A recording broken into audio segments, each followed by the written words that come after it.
मण्डलाकारं व्याप्तं येन चराचरं तत्पदं दर्शितं येन तस्मै श्रीगुरवे नमः। अजानुलम्बितभुजौ कनकावदातो संकीर्तनैकपितरौ कोमलायताक्षौ विश्वम्भरो द्विजवरौ युगधर्मपालौ वन्दे जगत्प्रियकरौ करुणावतारौ नित्यानन्द नमस्तुभ्यं प्रेमानन्दप्रदायिने कलौ कल्मषनाशाय जाह्नवापतये नमः। वराहपिराभिरामं मृगमदतिलकं कुण्डलाक्रान्तकण्डं पञ्चाक्षं कम्बुकण्ठं स्मितशुभगमुखं साधरेणस्तवेन श्यामं शान्तं त्रिभङ्गं रविकरवसनं भूषितं वैजयन्तं वन्दे वृन्दावनस्थं युवतिशतप्रीतं ब्रह्मगोपालवेशं तप्तकाञ्चन गौराङ्गी राधे वृन्दावनेश्वरी विश्वभानुसुते देवी तं नमामि हरिप्रिये। वृन्दावै तुलसीदेवै प्रिया वै केशवस्य च कृष्णभक्तिप्रदे देवी सत्यवत्यै नमो नमः। वाञ्छाकल्पतरुभ्यश्च कृपासिन्धुभ्यैव च पतितानां पावनेभ्यो वैष्णवेभ्यो नमो नमः। जय रूप सनातन भट्ट रघुनाथ श्रीजीव गोपाल भट्ट दास रघुनाथ এই ছয় গোসাইয়ের করি চরণ বন্দন যাহা হইতে বিঘ্ননাশ অভীষ্ট পূরণ। নিত্যানন্দ সহিত গৌরাঙ্গ জয় জয় শুনিলে চৈতন্য কথা ভক্তি লক্ষ হয়। দেবানন্দে একবারে হরি হরি নিতাই গৌরী সীতারাম। দেবানন্দে একবারে হরি হরি নিতাই গৌরী সীতারাম। দেবানন্দে একবারে হরি হরি। ওই আছেন হবে না মহান মহাপ্রভুর যত দাস সবার চরণ বন্দি দন্তে করি ঘাত। ভজ শ্রীকৃষ্ণ চৈতন্য প্রভু নিত্যানন্দ শ্রী অদ্বৈত গদাধর শিবাসাদি গৌরী ভক্ত বৃন্দ। হরে কৃষ্ণ কৃষ্ণ কৃষ্ণ হরে হরে হরে রাম রাম রাম হরে হরে। জয় নিতাই জয় নিতাই।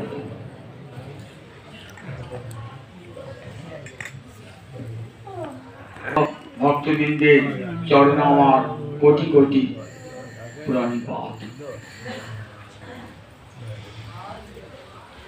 5125তম গীতা জয়ন্তী পালিত হচ্ছে কাটোয়া গোবিন্দ মন্দিরে।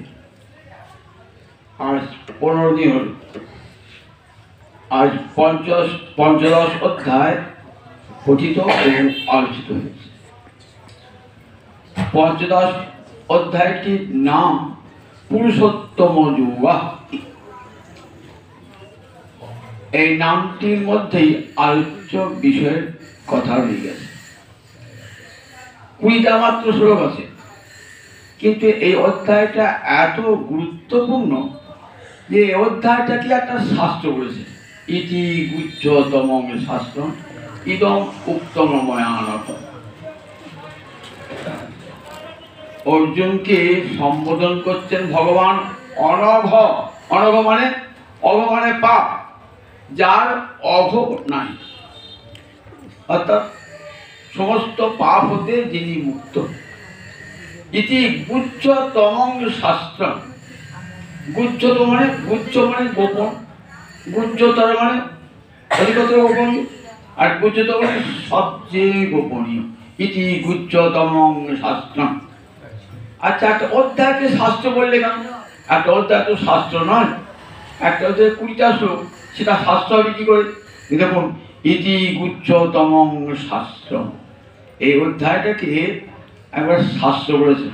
আচার্য শঙ্কর টিকাকর থেকে বলছেন যে এই অধ্যায়টার এত গুরুত্ব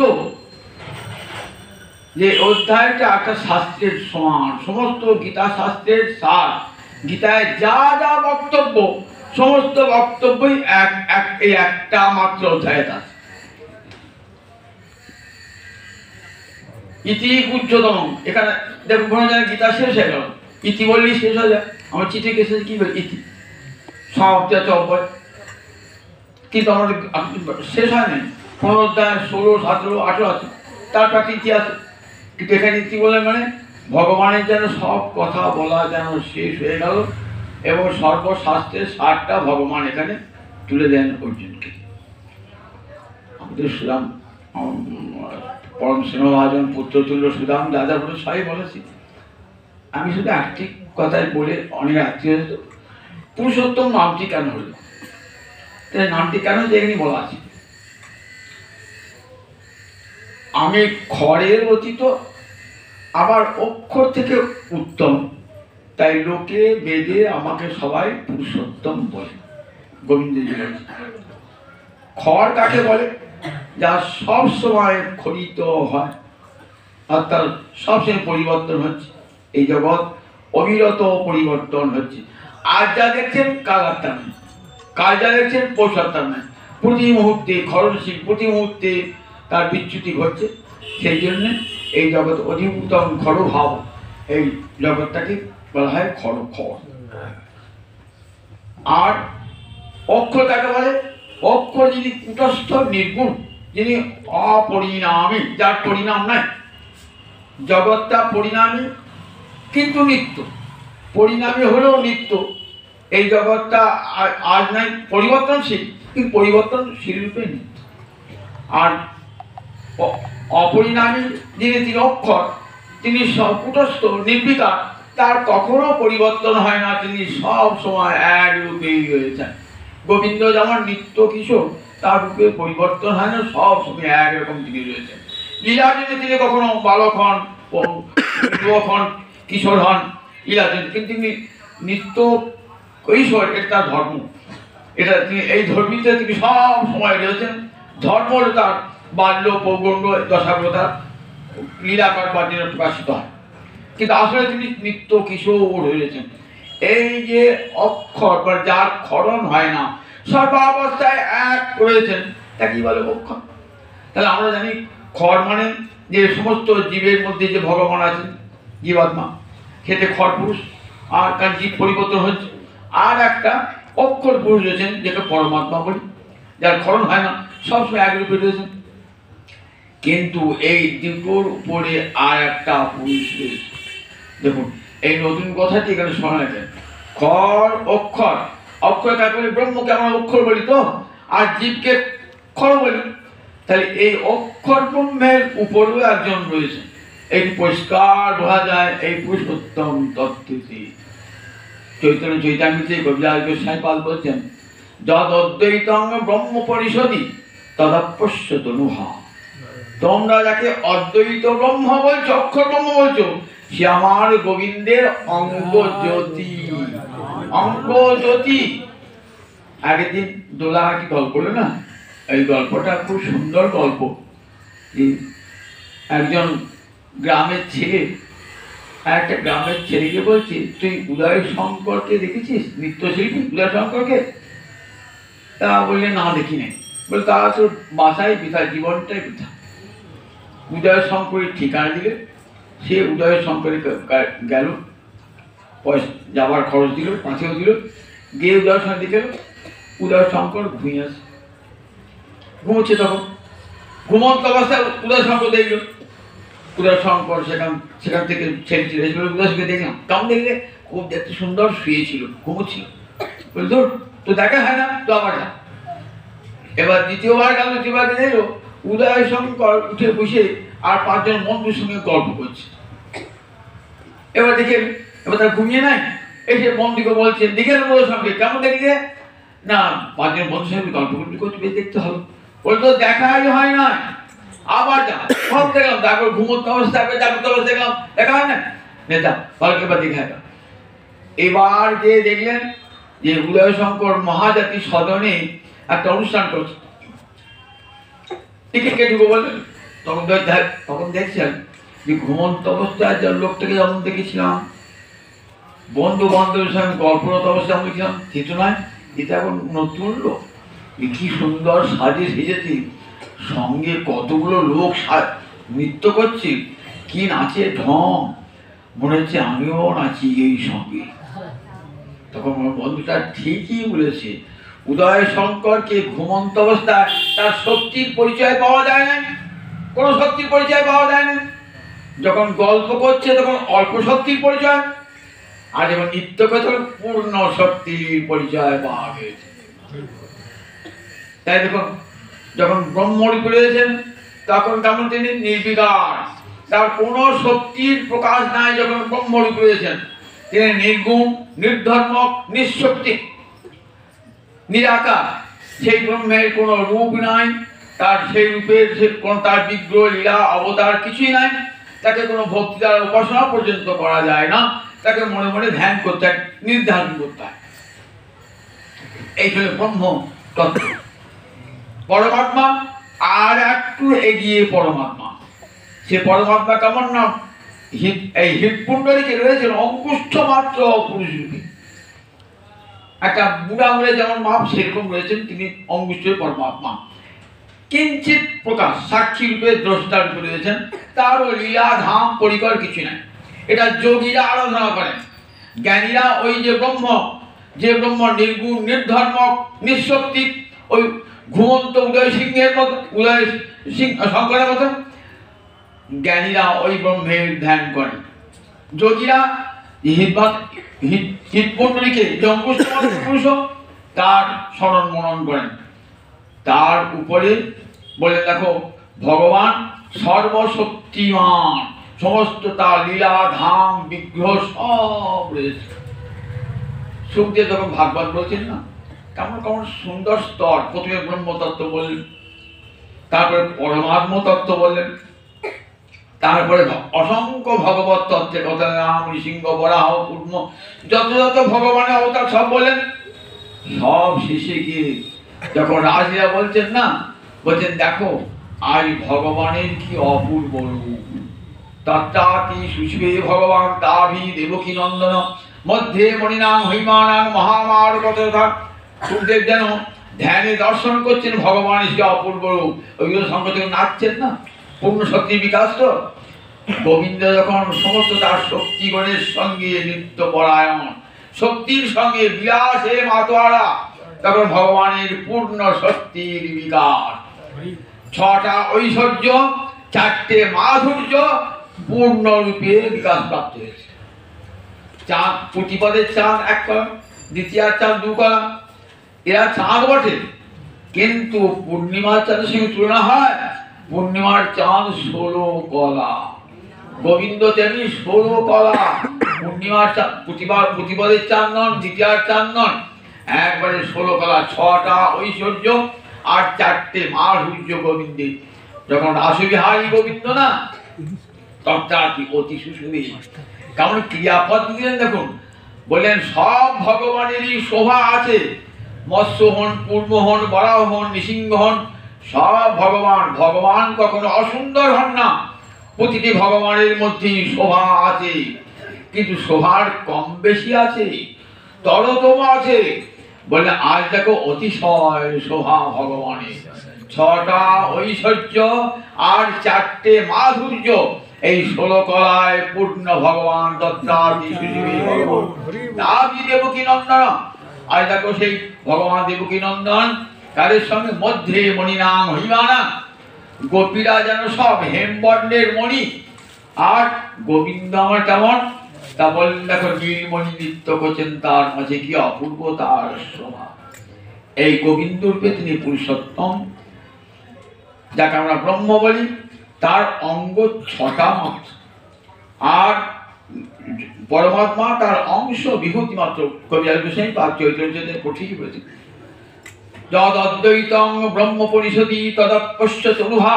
তোমরা যে ব্রহ্ম হয়ে জ্ঞানীগণ, তোমরা যে ব্রহ্ম বলছো, সেই ব্রহ্ম আমার গোবিন্দের অঙ্গজ্যোতি।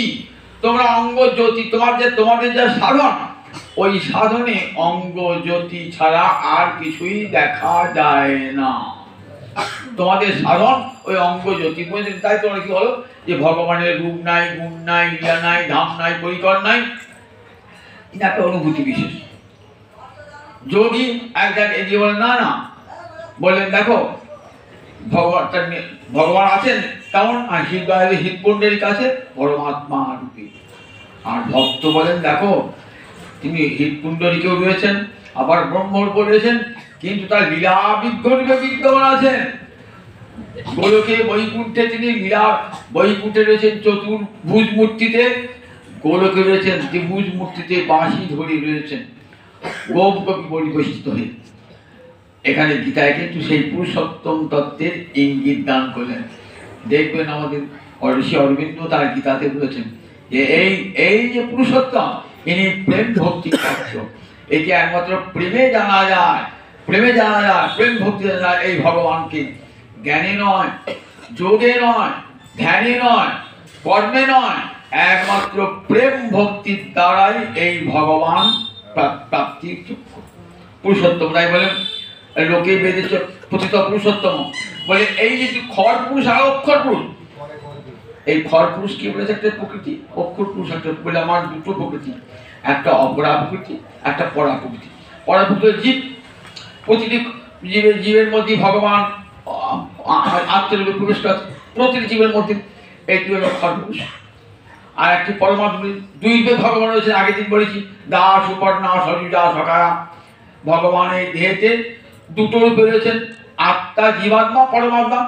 তাহলে জীবাত্মা একটা পুরুষ, পরমাত্মা একটা পুরুষ।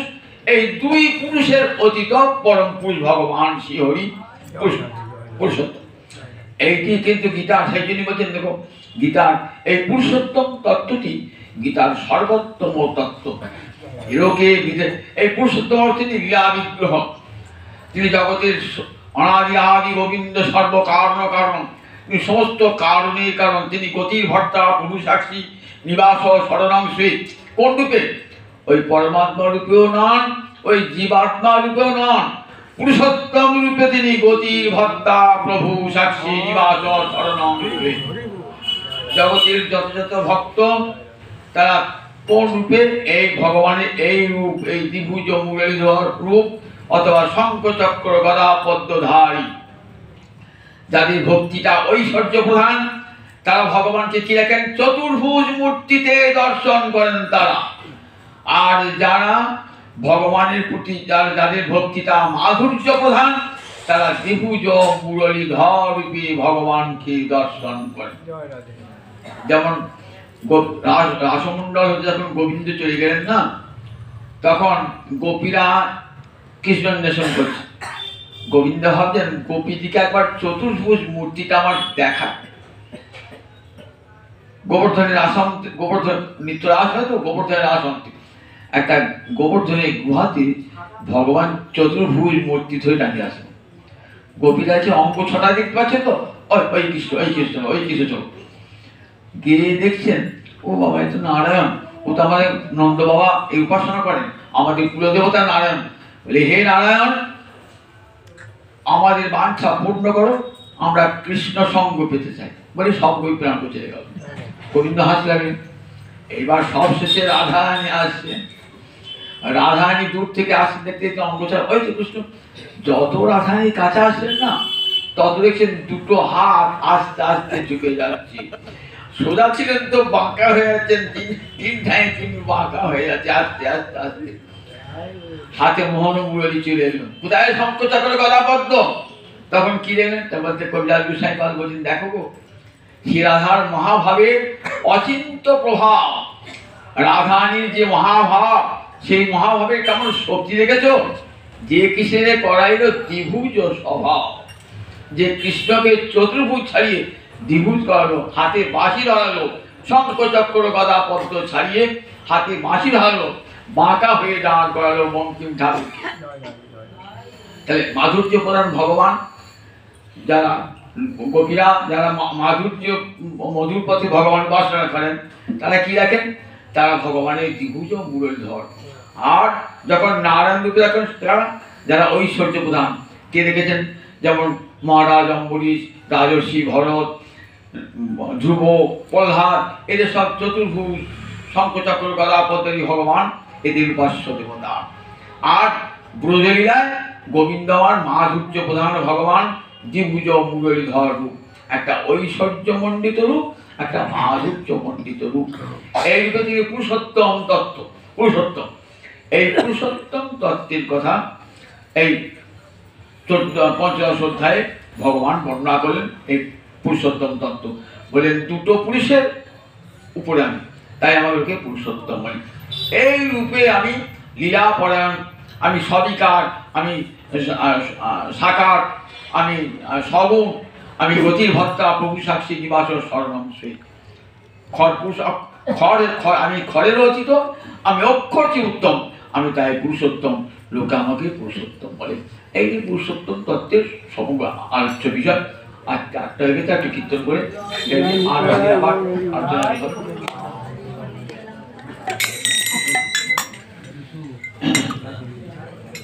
সখী সঙ্গে রূপে কথা হইতেছিল বসি, সাথে রূপে কথা হইতেছিল বসি, সখী সঙ্গে রূপে কথা হইতেছিল বসি, সখীর সাথে রূপে কথা হইতেছিল বসি, কালে রাধা নামে বাল্য মোহন বাসি, কালে রাধা নামে বাল্য মোহন বাসি, কালে রাধা নামে বাল্য মোহন বাসি, কালে রাধা নামে বাল্য মোহন বাসি। এই বাসিটি বেজেছে আজকে রাধায়ণ থাকতে পারেন। ওই বাসির স্বর শুনে রাধায়ণের মন চঞ্চল হয়েছে। কালে রাধা নামে বাল্য মোহন বাসি, কালে রাধা নামে বাল্য মোহন বাসি, বাসি তুমি আর বেদনা করি অহংকার, বাসি তুমি আর বেদনা করি অহংকার, অল্প হলে ধমকি পবনে আমার, সর্ব হয়ে ধমকিলে দে শোভনে আমার। আর অহংকার করে বেরিয়ে না, তোমার এই শব্দ সর্পসম আমার দুটো কানে ছোবল মারল। সর্প হয়ে ধমকি পবনে আমার, সর্ব হয়ে ধমকিলে দে শোভনে আমার। তরলে জনম তো কিছুই লাজনা, তরল জনম কিছুই লাজনা, ধারে দোলা গাইতে সাগরে ভাষা, নারের নাগালো পেলে সাগরে ভাষা। বলে মাসি তুই নিচু মাংসে জন্মেছি, লজ্জা কিনা বলে কিছু নাই। তরল মাসি তো যুগের ভাষা হয় না, তরল মাসি বাঁচি হয়। নিচু করে জন্মেছি। যদি ঝাড়টা সংজ্ঞা পেতাম না, ঝাড়ের না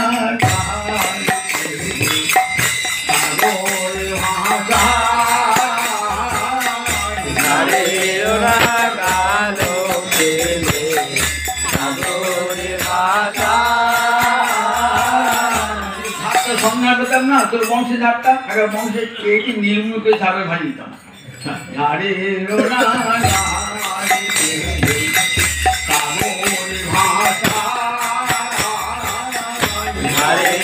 লাগালো পেলে সাগরে ভাষা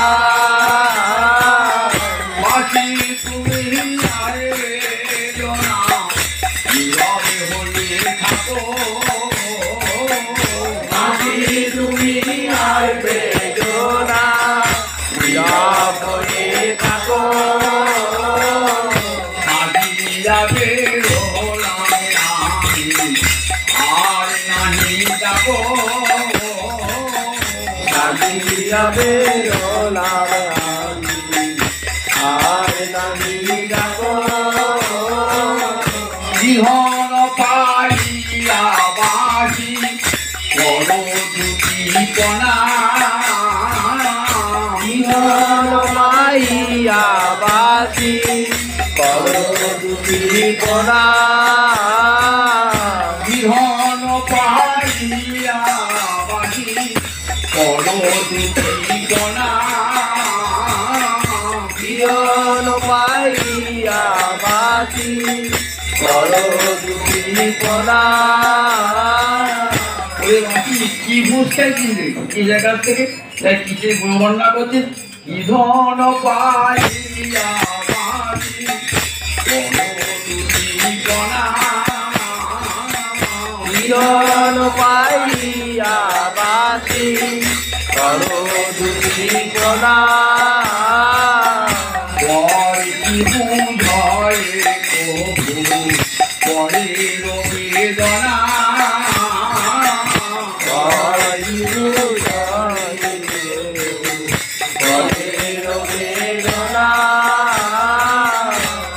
পর তুই আমার হৃদয়ের কথা জানবি কি করি, আমার অন্তরে বাসে শুনলে যে কি বেদনা হয় তুই জানিস, পর কি বুঝয়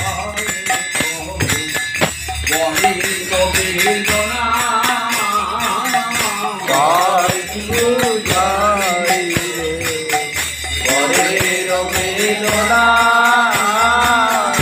তরলে জনম তোর জল সর,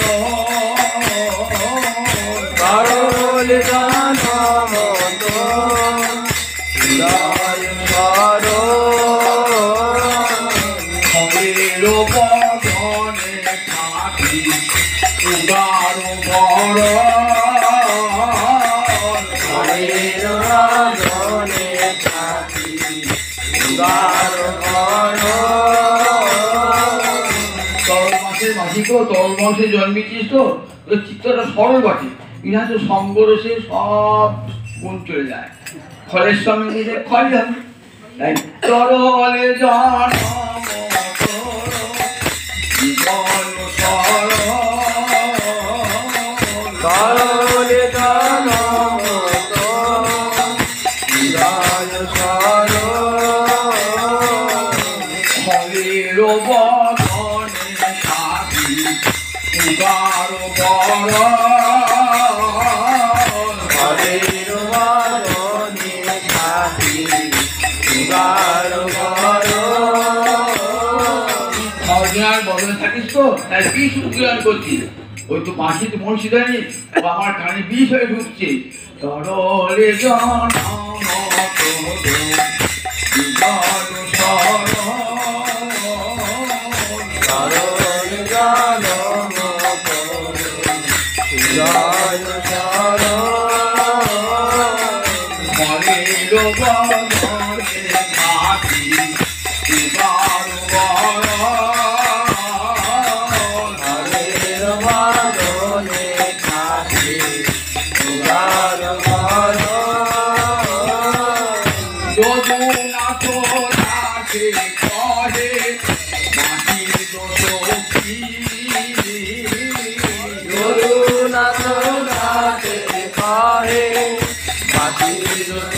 কি ফল জনে যাব না তাই বলে বাঁচি অর্জুনাই যাবনা তাই বলে বাসি দাস বলছেন দেখো বাঁশির তো কোনো দাস দোষ নাই ফল যা পড়াচ্ছে তাই বলছি ফলের বদলে আছে তো ফল জনে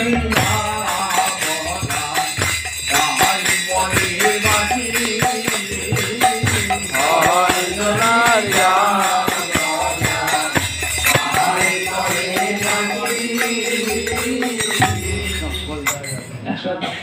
জয় জয় রাম